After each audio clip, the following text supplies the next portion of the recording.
இந்த சனி பயிற்சிங்கிறது வந்து பார்த்துக்கிட்டிங்கன்னா சிம்ம ராசிக்கு எப்படி இருக்குன்னு தான் பார்க்க போகிறோம். சிம்ம ராசிக்கு வந்து 2ஆம் இடத்தை பார்க்கும், 5ஆம் இடத்தை பார்க்கும், அப்புறம் 10ஆம் இடத்தை வந்து பார்க்கும். சனி பகவான் 8ஆம் இடத்துல வந்து இருக்கிறனால 8ஆம் இடம் வலுப்பெறும். 8ஆம் இடம்ங்கிறது வந்து திடீர் அதிர்ஷ்டம், திடீர் யோகம்ங்கிறது சிம்ம ராசிக்கு வந்து நிச்சயமாக நடக்கும். ஓகேங்களா? அதே மாதிரி இந்த 8ஆம் இடம்ங்கிறது சனி பகவான் வந்து பயிற்சிங்கிறது தன்னோட நண்பர் வீட்டுக்கு தான் போகுது. மீனம்ங்கிறது சனி பகவானுக்கு வந்து நட்பு வீடு தான். அதனால பயப்பட வேண்டியது இல்லை.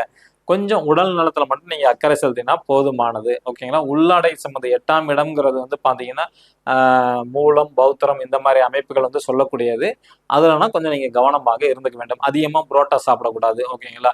வெளியூருக்கு போகும்போது டைமுக்கு சாப்பிட முடியாது. அடிக்கடி ஹோட்டல்ல சாப்பிடக்கூடாது. இந்த மாதிரி இருந்துச்சுன்னா மட்டும்தான் உங்களுக்கு வந்து ட்ரபிள் வரும். கடந்த ஏன்னா கண்டகச்சனியிலே வந்து பாத்தீங்கன்னா அந்த அமைப்பெல்லாம் கொடுத்துருக்கும். ஓகேங்களா? இருந்தாலும் இந்த வருடம் வந்து சின்ன சின்ன விஷயங்களை வந்து நீங்க மாத்திக்கிறது நல்லது.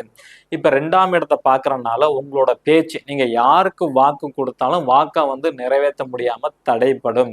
அப்ப நீங்க யாருக்கு ஒரு பணம் வாங்குறீங்க அப்படின்னா கொடுக்கறதா இருந்தா இன்னைக்கு கொடுக்கறதா இருந்தா ஒரு நாள் தள்ளி சொல்லுங்க, தவறு கிடையாது.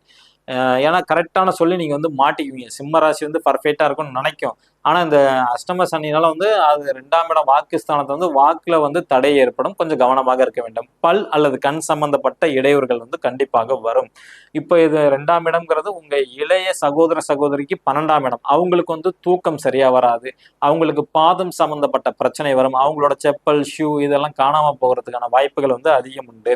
குழந்தைங்களுக்கு வந்து 10ஆம் இடமாக வரும். தொழில் செய்யக்கூடிய அமைப்பு, தொழில் செஞ்சுட்டு இருந்தாங்கன்னா அதுல தொழில கவனமாக இருக்க வேண்டும்.